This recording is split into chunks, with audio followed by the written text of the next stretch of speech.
Previously on Chief Concerns. Well, he'll fit right in with some of the atrocious blocking that's going on right now. I'll say that. But they don't quite ask the tight ends to do what they used to do when I was playing. We're obviously making some moves to make a splash with somebody in this free agency market. He is a playmaker. He's proven. Injuries, I think, have kind of hindered him, but he's a definite playmaker. If we can get him in the right position, I think he will excel in this offense. I'm excited. Just thinking about it and talking about the schedule, kind of get my juices flowing a little bit. Just thinking about it, I'm like, woo, look at this. Your hands are put together. I can't wait.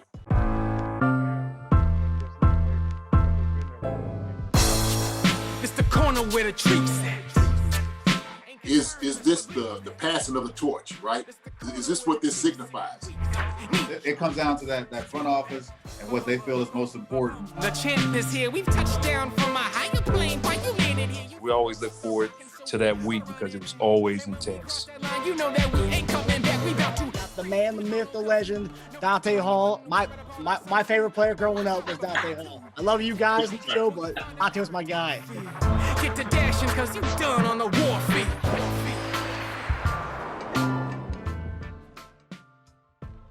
Hey guys, welcome to the 30th installment, the 30th episode of Chief Concerns with your former tight end Jason Dunn and former cornerback Eric Warfield. 30 episodes in, man. I can't believe we're 30 episodes in. Nuts. Hey, I didn't imagine it either, but hey, let's rock it till the wheels fall off. Here we are. Yeah. Yeah, I gotta say, for those of you who don't know, Eric's a big-time Stephen Curry fan, and sorry about that loss last night. You guys got one more chance, though. Man, he just has no help, and as good as Draymond plays, he offers no offense, and you can't get rid of somebody that's with his potential. So it's tough. So neither did Dennis Rodman, but they weren't with him.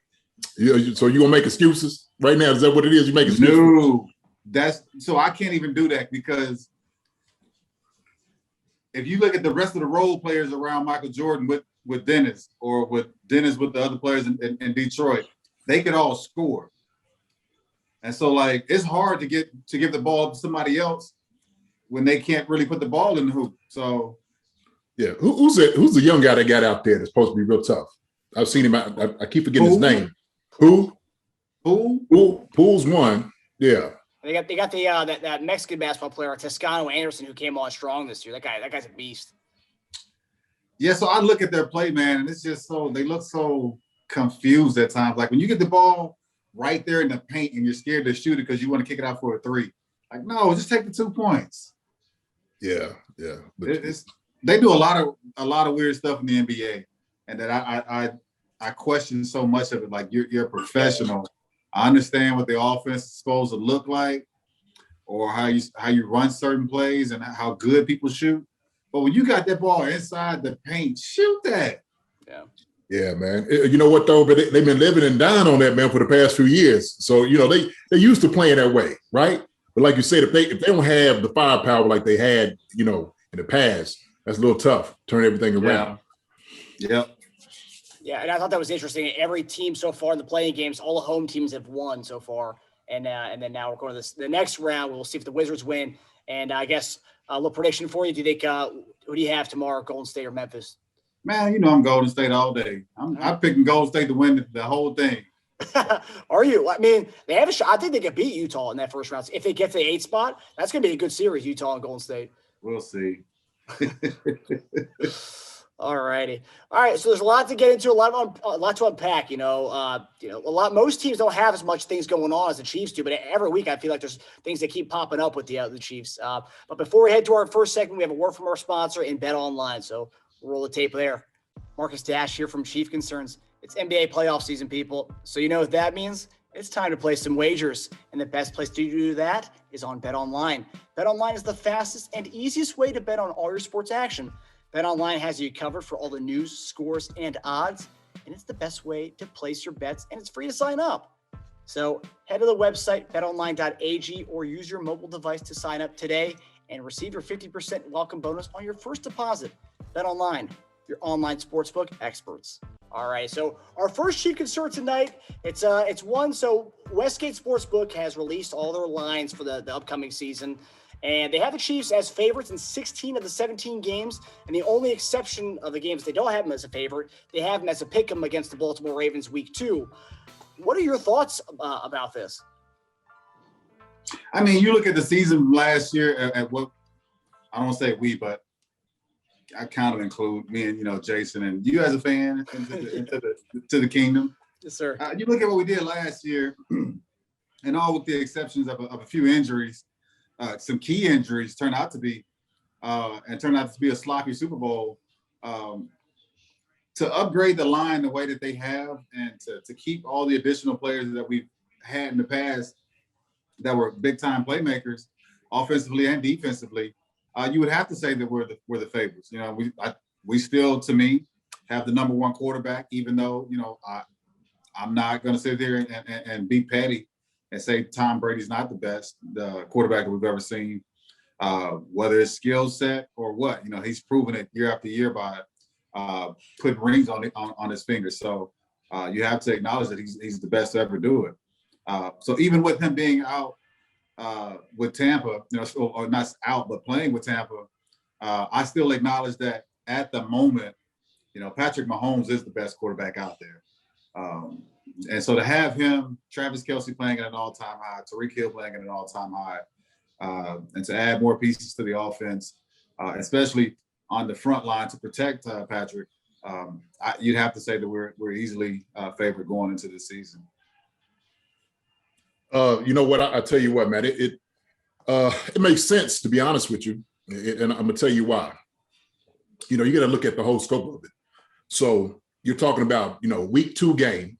Okay. Teams are trying to find chemistry with one another. And so, the very first few weeks is something that you're constantly working things out with guys that you have in there. And I'm gonna say something, man. Look, Baltimore, they met everything that they wanted in the draft. Okay. They got things that didn't happen before. They surrounded what's the name with weapons. Lamar Jackson with weapons. They really did. And so they gave him 2 receivers that they were sorely missing. I think they were ranked the last 2 years in receiving yards, as far as offensively. So now he has the ability to throw the ball down the field. He's got a strong arm. So that matchup, plus you're playing in Baltimore, that's another thing, man. Baltimore's it's a hard place to play. So I understand that part of it. And it's just, look, what you're doing is you're just measuring the bets. I mean, it's the line game, right? I mean, that's how you deal with, measuring your bets, though. So to me, it makes sense because they went in, they got what they needed to fight against the Kansas City Chiefs. So if you're thinking about the pinnacle in your league, right? Kansas City has got to the Super Bowl the last 2 years. So you go out and you try to look, I'm gonna meet this demand of what we need to try to compete against these guys. We know Lamar Jackson has had a disappointing career against Patrick Mahomes. I mean, that's reality of it. And so we're talking about, there's a lot of things online here, right? So we had to think about, here we got Sammy Watkins, okay, which might be like a revenge game for them, okay? Then 2, you're talking about Lamar trying to get that, that leg up, especially in the AFC. And if you do it early, then that's good. Now we talk about also the coaches when we talk about Harbaugh and Andy Reid.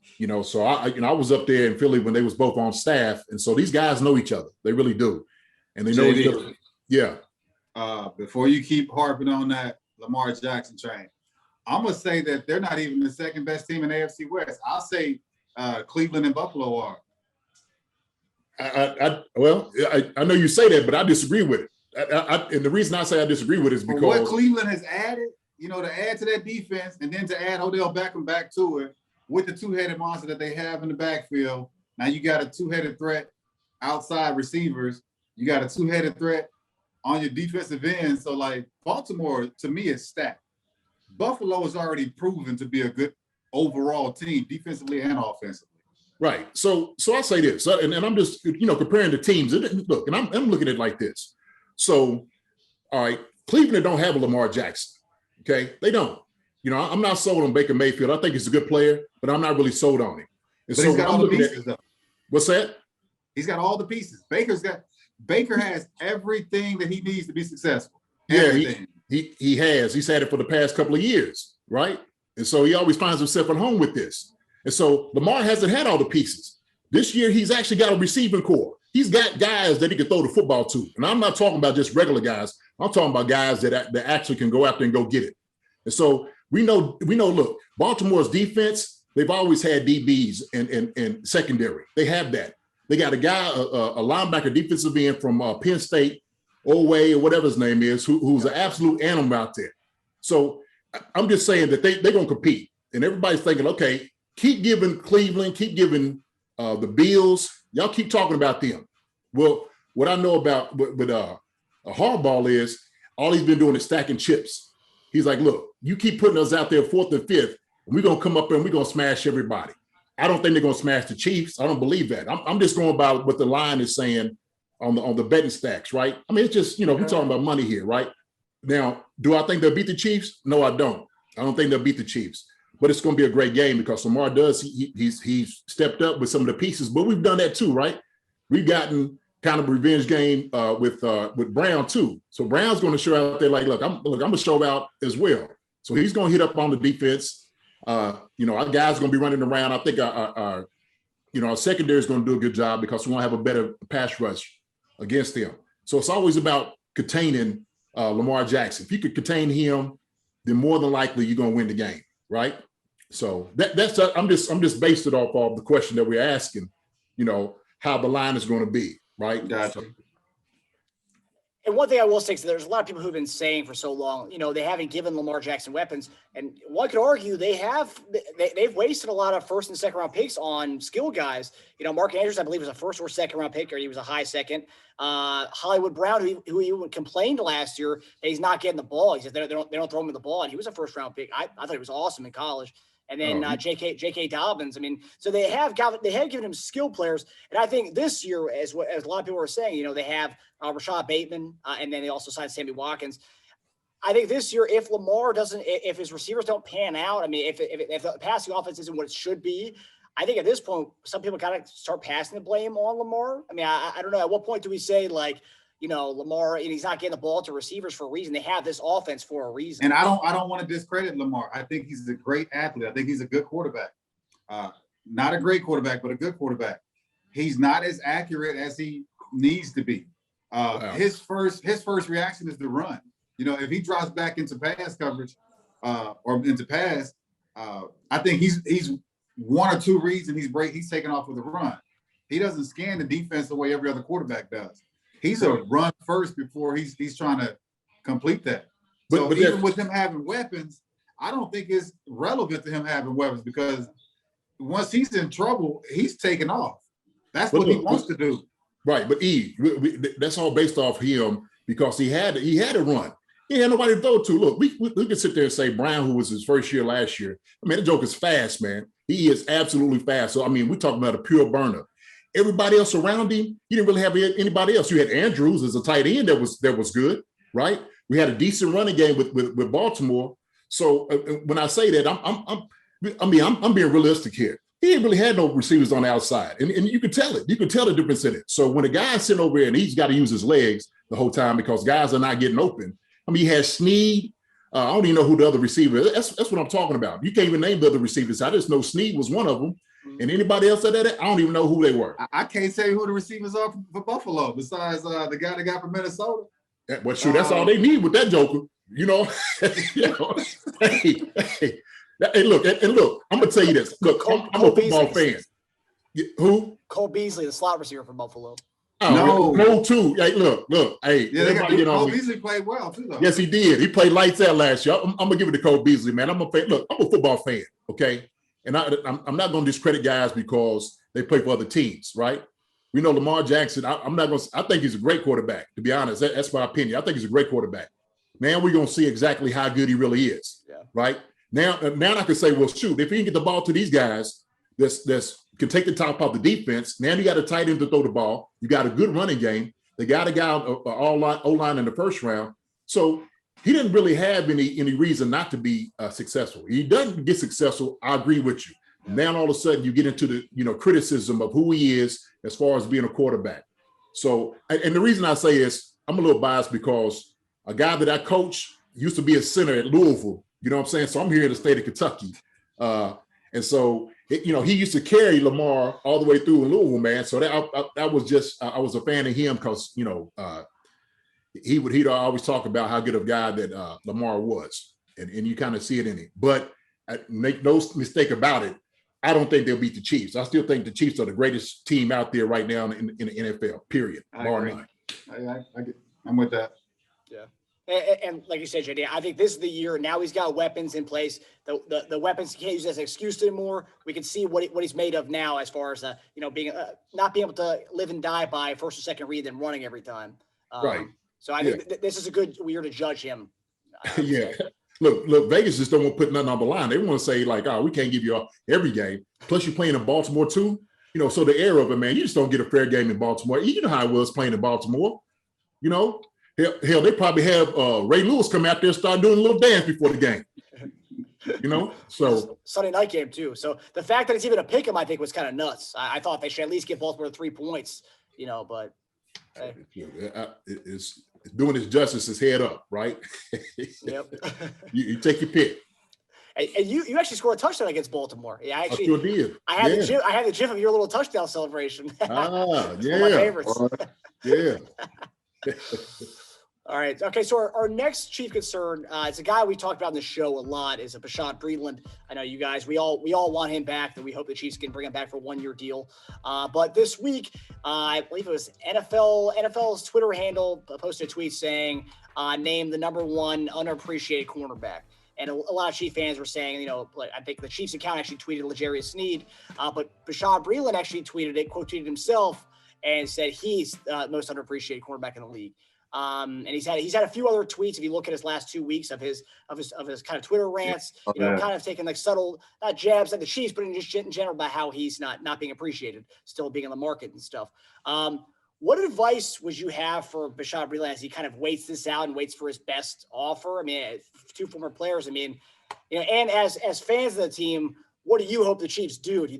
Obviously, we know you guys want to bring him back, but as a former player, what would you say to Bashaud Breeland as he kind of waits this out? As a former player, it's hard to tell him, continue being patient, because I thought he had a pretty good season last year. I thought he had a really good season, and when you see what the corners are making nowadays, you kind of put yourself in the category of what you think that you ought to be paid. That's how everybody's. We kind of bracket ourselves as to what other people are being paid with, and so he's seeing himself receiving a certain contract, and right now nobody's offering him that, and it's frustrating because he started with all games last year for us. He's won a Super Bowl with us, and to say that he's not worth it, when I think, just my opinion, he was the best corner that we had with our secondary. But where the market sits and what we have cap-wise and what we need for the team, does it benefit us to give him that kind of money? I don't know that. So as just a former player, to tell him, if you just got to continue working out and be ready for whoever gives you that call, whether it's the Chiefs or somebody else. You're too young and too talented not to be on a roster, so that's going to happen. Just keep yourself in shape, stay mentally prepared, because don't get yourself in the dumpster because nothing has happened yet. That call is going to happen. As a alumni, a former Chiefs, I'd rather it be with us than anybody else, because the defense, the players. But if it doesn't happen, go out there and just give your all to whoever that gives you that call. But just be patient. Stay away from the social media stuff, because I saw that he was upset. We brought the other corner in and said that, I guess, I forget what his tweet was, but there was a lot of chatter behind it.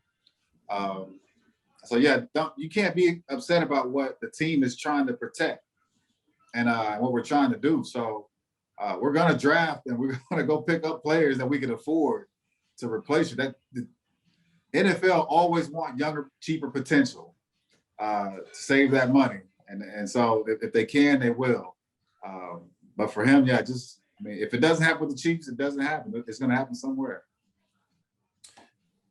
So I tell you what, man, I feel his pain. I really do. And I had a veteran tell me a little bit after my first contract, and I kind of felt the same way. Like, man, look, I've done everything I had to do for the team. I don't understand why we can't get a deal done. And so a lot of it is just business, right? And business in the NFL sucks. It really does. And so he just told me, he said, look, JD, best thing for you to do, if you get a chance, man, just go out here and play for that 1 year, right? Even if you just get that 1 year contract, play lights out as much as you can, okay? Take your emotion out of it, put everything out there on the field. So next year, we know the cap is going up, may give him another chance, an opportunity to kind of get out there in the free agent market, right? Now, we understand that them signing another corner at the time is all about bargaining tool. That's it. And so part of it is putting the pressure for him to go ahead and sign. Like, look, man, we're getting guys in here to come play. All right. The best incentive we can get is going to the Super Bowl and saying that you could be a part of this. And you've been a part of it, up until this time. Like Eric said, we don't want you to go anywhere else. And the reality is this: Breeland is a victim of a saturated position. There are a lot of good corners out in the NFL right now. That's the reality of it. And so when you're sitting over looking at where he is on the totem pole as compared to all the other corners out here, where does he actually fall in line, right? I mean, there's a lot of good cornerback play in the league. And like he said, man, is he warranted through his play to get the big bucks like he wants? And I don't know as far as like right now the contract situation, but apparently they must be, somewhat far apart, but they're not seeing each other eye to eye. And so it's either he's got to swallow his pride and say, look, you know what, I'm gonna go ahead and go back to the Chiefs, or, hopefully they get closer to a deal. Because we need him. Look, I'm gonna be honest with you, we need him. And so when I'm talking about some of these teams, he's a guy that's already worked with the secondary. These guys know him. He works well with what we do scheme-wise. We definitely need this guy. I want to sign the guy. I'm thinking we'll ahead and get this thing done, because the other guys that came in are new guys. I don't think they really have the skill that he's got. We got kind of like a slot guy. One was like a safety kind of cover safety. So I think, man, that he's feeling underappreciated because guys are coming in, and it's almost like a kid looking through the chain fence, looking at all his friends play on the on the playground, right? And he can't come out to come play. And I know it's hard for him. So, man, my advice, like I got advice from a veteran player, is I know it, but you got to just be patient, right? Your time is going to come. I know it's hard to say, but just look, you got to think about this way. In your future, hopefully, with the money going up every single year, just go ahead and put your play on the field, right? Ball out of control and go get that money next year. Okay, and hopefully somebody pays you. So prepare your stuff, and your play on the field is going to warrant you getting paid like that. So it's tough. I feel his pain. Yeah. Yeah, I mean, if you look at the Super Bowl, he was our guy matched up with Mike Evans for most of that game. I mean, he was the one. I mean, that's how he was our top guy. He was on their lead dog. Yes. Yeah. Yeah. So look, I know you're doing all that in negotiation. You're talking about all those things. Look, like Mike Evans, they give me the guy that I need to cover, right? How am I not getting paid? And sometimes just that business aspect, they're like, well, That's the worst part. You got to deal with the business part of it. Yeah. You got to understand what the Chiefs have at their dispense to pay you. Is it what you want? Is it what you can get? Do they have enough in the bank to give you what you're asking for at the moment? Probably not, because they gotta, we gotta take care of that front line in that Brinks truck. That's sending them stimulus checks out there. So, so we got to protect that part. And when it comes down to it, you got certain draft picks that you got to pay a certain amount. You got other, you can find cheap players on the market, free agency, just in case, we can't get you back. We can have something as a backup that's, we don't have to pay a whole lot. He's not going to play at your level, but he can get the job, done good enough to get us where we need to be. I'd love to see him back in a Chiefs jersey. It's just his agent knows where they're at, as far as money wise and what he can get, as far as what he's asking for. Man, you just gotta look. You know what? It can also come back to bite you in the ass, because if you're sitting here, it's going into training camp, you haven't gotten a contract, your value is kind of going down. So if they just throw a contract, they say, hey, if you want to come play, this is what we can give you right now, or you can just sit out, keep waiting. So, and how important is it? I guess how important are the kind of the voluntary workouts, and how big of a deal is it if you are a veteran like a Bashaud Breeland who's not being able to get that that voluntary workout experience with the guys? Is it a big deal? Chemistry is always good, man. You cannot. There's nothing better than working on chemistry. You get whether you get to know the guys, how they play, with certain calls, certain lineups. You got to be a part of all that. And missing out on all that, it'll hurt you going into the season. And heck, look at all the injuries that we're having nowadays, with muscle tears and knees and stuff. So, you gotta get it all in while you can. I agree with you to a degree. I think that he's been in the defense long enough that he knows all the calls. He's not going to miss a beat as far as knowing that aspect of it. So I think a lot of it is you just want to be around your guys, right? Now he's the lone man out here, man. That's a hard place to be, man. Out there on you're lonely. You ain't hanging out with your boys. You sitting over working that by yourself, playing I was gonna say Nintendo. Yeah, I was going to date myself here. Yeah. But, they're playing PlayStation, all that, man. Your boys is talking, on Twitter. Hey man, where you at, man? They talking about where they eating dinner at, and so you don't want to hear that conversation. So you just like, God, man, let's get this thing done, man. So maybe he had to look.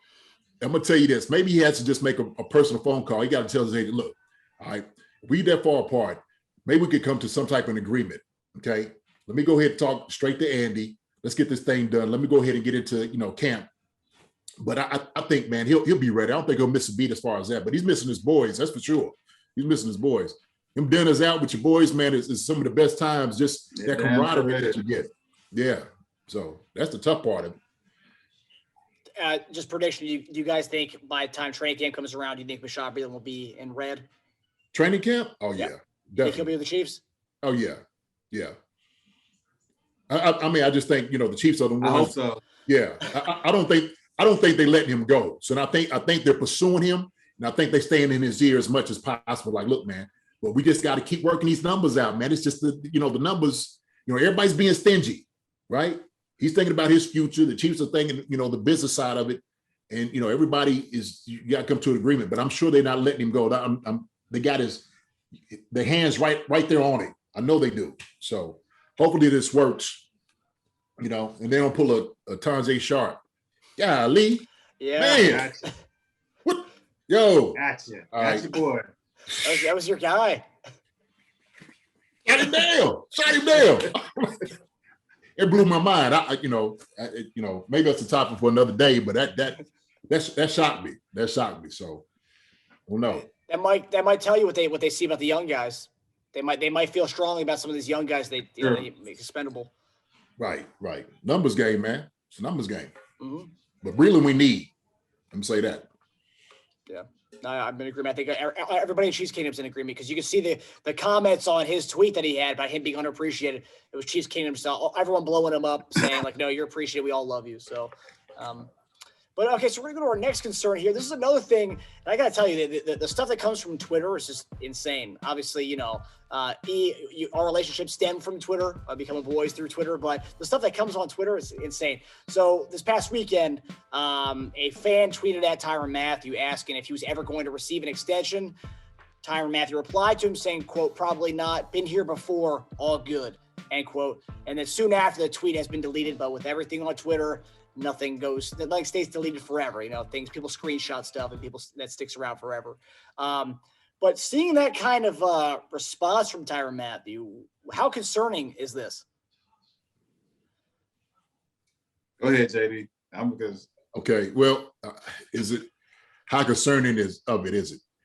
And I told you, so it's a business thing. So I think he was kind of hold things, close to his chest. He didn't really want to let things out there, so he was kind of playing with the fans. That's my estimation of it. They was kind of playing, but yet he wasn't quite sure. So I think he knew things were kind of in the work, you know. But like you said, man, it's Twitter. Like once this thing goes out, it's like, hey, man, what you doing? Like, yo, that ain't cool. Because now all of a sudden you put things in doubt and you start having everybody, and you know how they look, Twitter and fans, you know, everybody gets nervous, especially when you start thinking, you know, big name players are not going to get signed back. They're like, oh my gosh, what's going on? The Chiefs and all the, you know, speculation. And so sometimes you just want to put these, you know, these rumors and speculations to rest. That's what you want to do.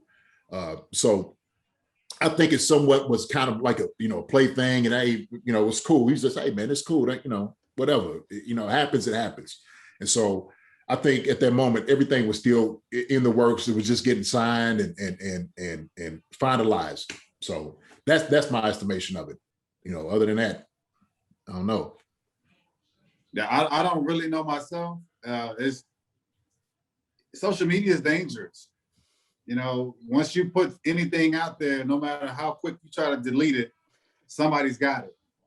You know, and you know, for being in the limelight, you really have to be careful what you send.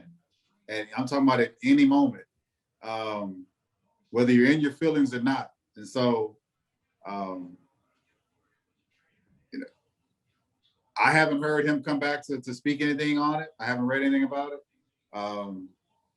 I mean, hopefully it doesn't get blown up as bad as, you know, what we kind of saw it to be. And heck, I think I saw something where I may be wrong on that, but either way, like what him and Sorensen both are up next year. We got a crap ton of guys that are up next year, and we're in a position to where we really can't re-sign a lot of key players defensively. You know, our team is based around our offense, you know, Kelsey and Mahomes and Tariq. And so I think as far as anybody else, you're expendable. We hate to think that way, but, you know, looking at what's gotten us to the Super Bowl that we won, the Super Bowl that we should have been in the year before that, and the Super Bowl that we ended up losing last year, we ride on our offense. We ride on Patrick Mahomes' arm. And so, yeah, it sucks when you have key players like a Tyrann Mathieu or Sorensen, who's played so well, Breeland has played well, and they have these contracts that are coming up, and they're not getting the money or the contracts that they're looking forward to or hoping to get at the time. You know, it's kind of a wait and see game right now because we have other things that are part of this team that have to be put in place. And so can we give you that new contract yet? We can't right now with certain players. And it sucks. And especially when when things go viral so quick, just because of a, you know, push of a button. And so you got to be careful with all that and how you either approach it yourself and how you respond to certain critics and certain fans. So social media is just dangerous. I mean, it's good for certain things. I think it's dangerous for a point to where it's created a lot of mental issues for certain people. It's you know, something that we all get stuck on, you know, looking at our phones all day. You know, it's created this fantasy of who we should be and what kind of a lifestyle we should lead and live. And so, yeah, I just think that it's, to me, one of those that we need to disengage with every now and then, just to, you know, give ourselves a chance to breathe and to look at ourselves and figure out who we really are instead of chasing what other people post and what other people say. But even though in the end, though, it's just like I said, it's a dangerous situation when you can push a button to when you're in your feelings and that goes viral and you weren't expecting that because you're just trying to get a quick response in. I think it's funny how you know, you said somebody screenshotted it and then we said it. To me, Twitter is funny, man. It really is. You know, I'm kind of new to social media, if you can't tell, you know, on some of the things, man. I think sometimes you gotta have thick skin. Look, I'm gonna speak boldly. So as far as how, ruffling the feathers and stuff like that, I'm not going to be just saying things just to be saying it. And I think it's what you're talking about. You just can't just be, flippant with what you're saying out here, right? Because, you're going to have, consequences of what you say, or at least some type of pushback. And look, and these Twitter trolls or whatever you want to call them, warriors, all of them jokers are going to come for you. Hey, every chance they get, them suckers peeking around the corner. So to me, that's the crazy part of just Twitter, man. It's funny. I love the comments because the comments are funny when I read it. And I just sometimes I'm amazed at people, how they get bent out of shape on certain things, right? So I don't know, man. But look, I'm gonna say this, right?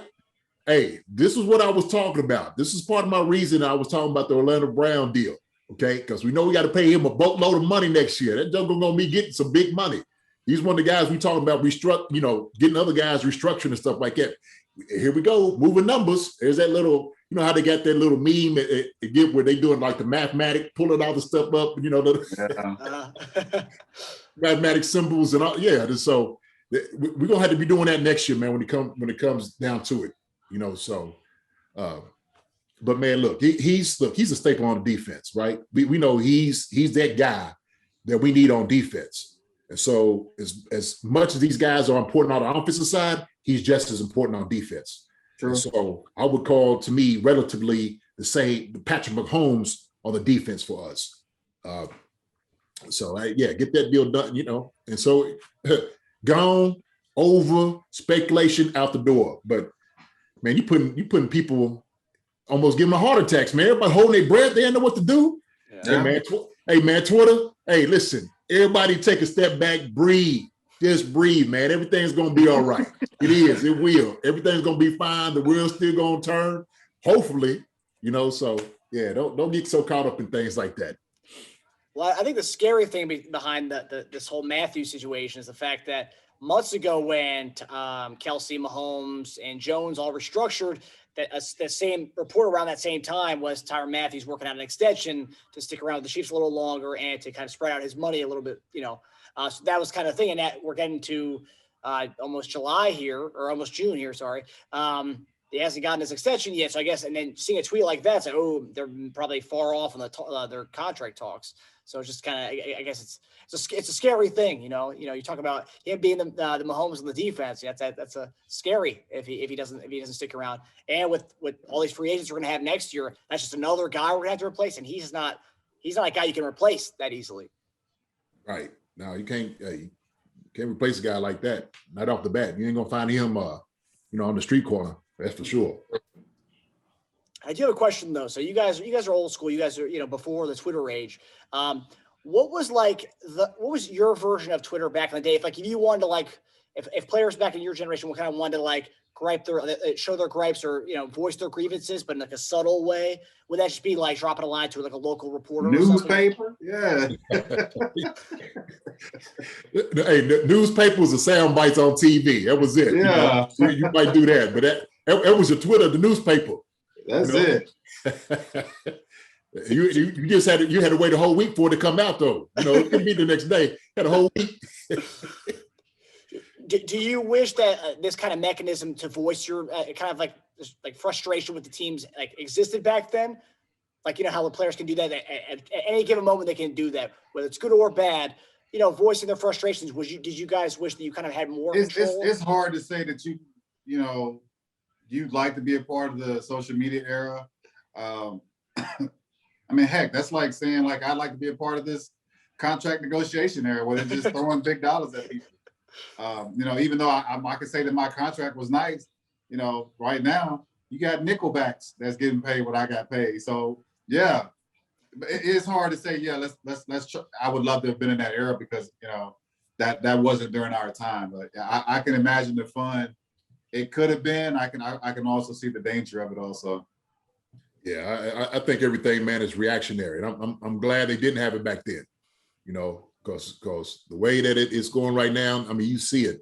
It's a crazy deal because everybody's just posting all their emotions and whatnot. It's just, like I said, it's just a reaction to what you hear, what you see.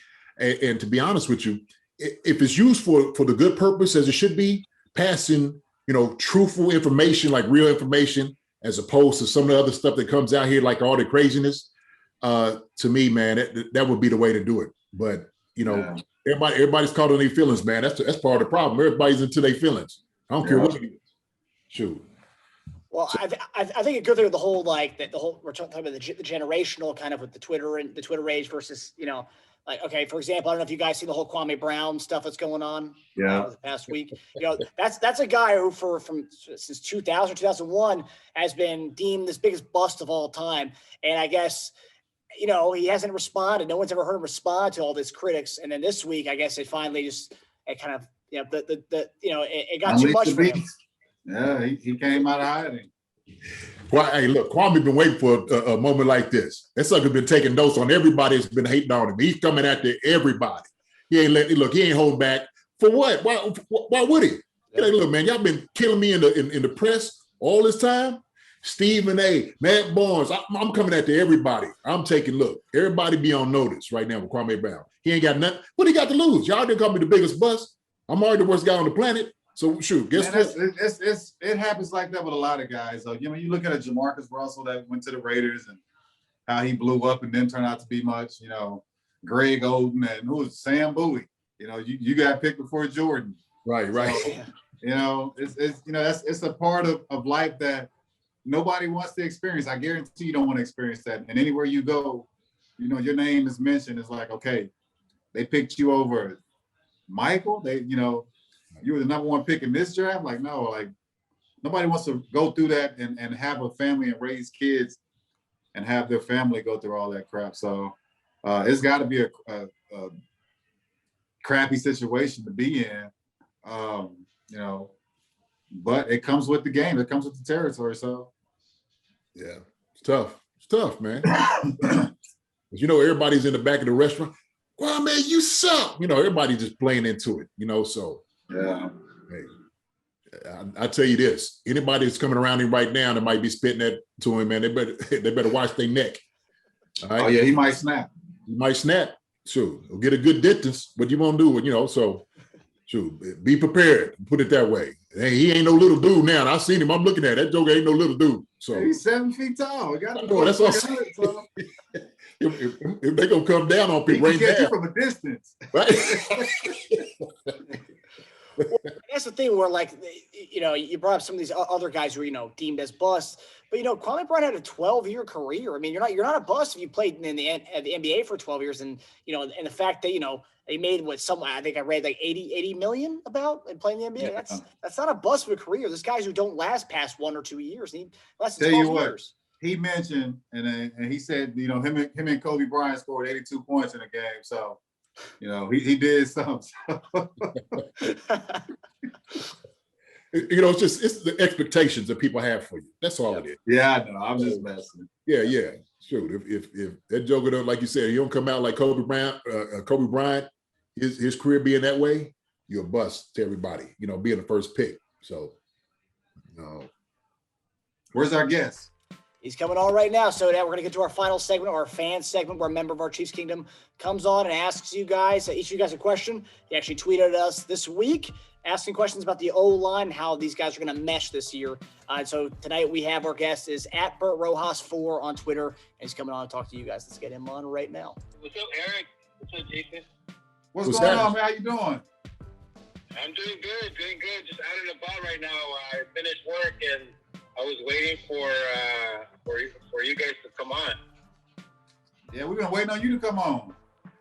Yeah. Yeah, well, Bert, we're happy to have you on, man. I know you tweeted at us this week. You had some specific questions for the guys this week.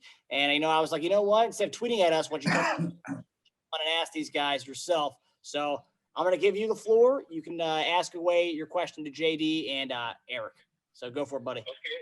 Yeah. All right, guys. Yeah, I had a question. Well, I have a couple questions, but the one that I tweeted was, how long do you guys think it's gonna take for the offensive line to mesh? Now that we got all these good people on the offensive line. I hope quick. I hope I don't know. I've seen that some teams have canceled their OTAs and mini camps. I don't know if it's because of the COVID or whatever, but it would help us tremendously if we didn't cancel ours and we did get some repetitions in with these young guys so that we can work on the chemistry with it. We've invested a lot to this offensive line and especially into what they're protecting. So it'd be great if we can get everything on the runway right now to see how well they play together.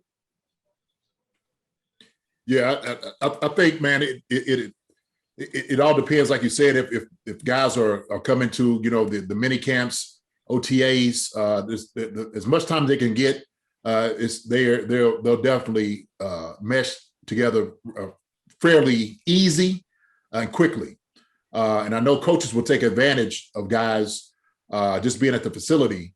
Constantly, offensive line is something that offensive line coach, look, every offensive line coach always overworks the offensive linemen. They always want to be on the same page. Like I said, that is a unit that has to be on the same page each and every time. You got to understand the calls. You got to feel what the guy's doing beside you, how he's thinking, what he's thinking about in his block, his technique, just the whole entire system. So we're talking about new guys that's coming into. So Orlando Brown, we're talking about Thuney, Creed. I mean, we got pretty much a brand new offensive line. So that's the thing about it. These guys got to all learn on the same page and come up to speed as quickly as possible. So another thing is that you got to realize is the amount of guys that we have, there's guys going to be slotted here and there to see who's actually going to start this year, right? I mean, that's a lot of it. But I think that's a good problem to have, to be honest with you. I think there's a lot of good players. The big difference from that Super Bowl game that we had that problem when we couldn't stop those 4 guys from rushing and getting Mahomes. And yeah, it was disappointing, but hopefully we've made the proper upgrades to keep that from happening this year. But like Jason said, we got to get the reps in. I know that some teams have gone to virtual meetings and whatever else. There's no way you prepare for a football season through virtual or Zoom or computer work. You have to go through the reps of footwork and hand placement and just body strength at feeling what you're up against. So I'm hoping that mini camps aren't canceled. I'm hoping that OTAs aren't canceled because we need that. We need those reps. We need to do all those because that's what helps establish their games. That's true. How long you been in California? Me all my life. So how did you become a Chiefs fan? Raised here in California, in Lincoln Heights. I currently live in Baldwin Park right now. How did you become a Chiefs fan? I've been I started working as the event staff, the old jacket, for the events out in the stadiums. Okay. And I used to like the Raiders because I was young and I'd get to work the Raider games and I would be able to my post was the sideline, one of the the sidelines where the camera guys are. Yeah. Yeah. And my job was to make sure that the camera guys wouldn't go past the line. So I was just right there chilling, telling these guys to stay back, and I'd be. He was a get back coach, JD. Yeah, but then when the Raiders left LA, I was upset at the Raiders. I called them traitors, so I didn't be a Raider fan after that. I was just starting, to look at football, and then we didn't have a football team here for so many years. And then in '93, I have my favorite players are Marcus Allen and Joe Montana. Sweet. So and when they came over, I became a Chiefs fan. There you go. Good. I'm glad you wasn't caught into the cult of the Raider madness that's out there. I remember seeing you playing out there, the cornerback position, and then Jason was tight end, right? And then yes, sir. Yeah, I was, I remember those days where the Raiders used to hate when the Chiefs would come in town because they'd always whip on them. They still whip on them. Still do. Yeah, it was fun, man. Ain't much changed. Right, yeah, ain't much changed. So still whooping on them. Yeah. Do you guys think that Creed Humphreys will start this year? I do.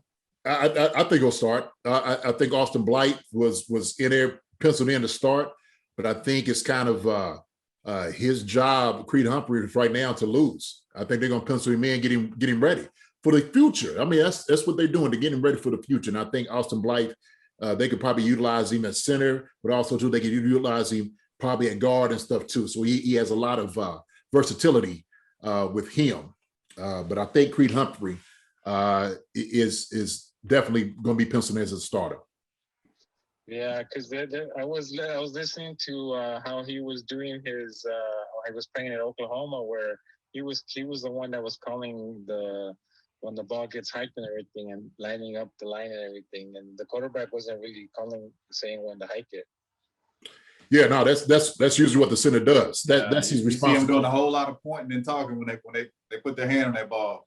Yeah, they call out the defense. Center calls out the defense, but I don't think that you don't draft a guy that high unless he's going to start. That's why I look at it. For you to take him in at that high of a draft pick, you're looking for him to start. Yeah, and then what do you think about I've been hearing all day about Julio Jones, that if the Chiefs trade for him? I don't think they should. I think they're good with what they have. They just got to give the young guys a little bit more opportunity, like Nicole Hartman. They just need to give them a little bit more reps. Okay, now I don't want to cut you off and make myself sound bad, but if we got a chance to get a Julio Jones, we take him. I would never say we shouldn't. If there's a chance, we take him. You think so? Oh yeah, that's a proven talent. Okay, that's hard to find. What would you give up for him, though? Would you give up a second, a third, and a six? Exchange 6-1 picks? You can have them. Take them. Please. You want 6, 5? What else you want? You shoot. You want my car? Well, that's what Pro Football Focus said. That I guess the projected trade was a second, third, and a fifth. I believe was what I saw. Yeah, I've been hearing it. It's a second, a third, and then they were going to exchange 6-1 picks or something like that. That's what PFF said. That was a projected trade. I mean, obviously, any chance you can get to get a Hall of Famer like Julio Jones, I think you. How old is Julio right now? I want to say I've been hearing his name for so long. I don't know. Probably what I'm going to guess 31, maybe 31. Yeah, I think he came in around 2011. 12, 11 to 12. I think he came in. So 8 years. So he's probably around about like 30, close to it. Yeah. Sure, get about 3 good years out of 3 or 4. Sure. Julio is still a threat. I don't care how you look at it. Oh yeah. He's a threat. I have a question for you guys. Are any of you guys in Kansas City, or you guys are all spread out? I'm in Dallas. I'm in Kentucky and Virginia. Yep. All over the place. Virginia? Wow. And where's Jason at? Kentucky. I'm in Kentucky. Wow. And what about you, Mark? I'm in Virginia, and Eric's the one who's in Texas. Oh, okay. Wow. So none of you guys are in KC. Nah. We will be. No, it's good. I was listening to one of your other shows. You guys are planning on going out there for some of the games. So. Yes, sir. Sir. Yeah. Hopefully run into you out there. Yes, sir. Yeah. I'm trying to plan out my schedule over here now that I was just wanted to make sure that it could be go back to 100% capacity, so it looks like it is. So yeah, slowly but surely. Yeah. Bert, it was great. It was great having you on, man. Anybody who's out there listening, at Bert Rojas 4 is a great Twitter account to follow, and he's a big Chief Concerns fan. And it was great having you on, Bert. Appreciate you, Bert, man. You get some more followers. Yeah, absolutely, man. Appreciate you, brother. Appreciate you asking the questions too. All right. I can come on next time again, and I can see you guys. Yeah, that would be great. We'll do it next time, man. Okay, I appreciate you guys. Have a good one. All right, have a good one. All right, be easy, man. Take care. All right. Well, despite the technical difficulties, we still got him on, and it was always great chatting with the fan. That's true. Yeah. Yeah. So that does it for us this week. Thanks for tuning in to Chief Concerns presented by BetOnline. We'll see you next week. As always, if anyone in Chiefs Kingdom has any Chief Concerns, please tweet at us like Bert Rojas did, or, just comment on our video or podcast or anything. Follow us at Concerns Chief, and please subscribe to us on Chief Concerns on YouTube, Believe Podcast Network, and anywhere you can find podcasts. Gentlemen, always a good episode. Hey, later, fellas. Y'all be good.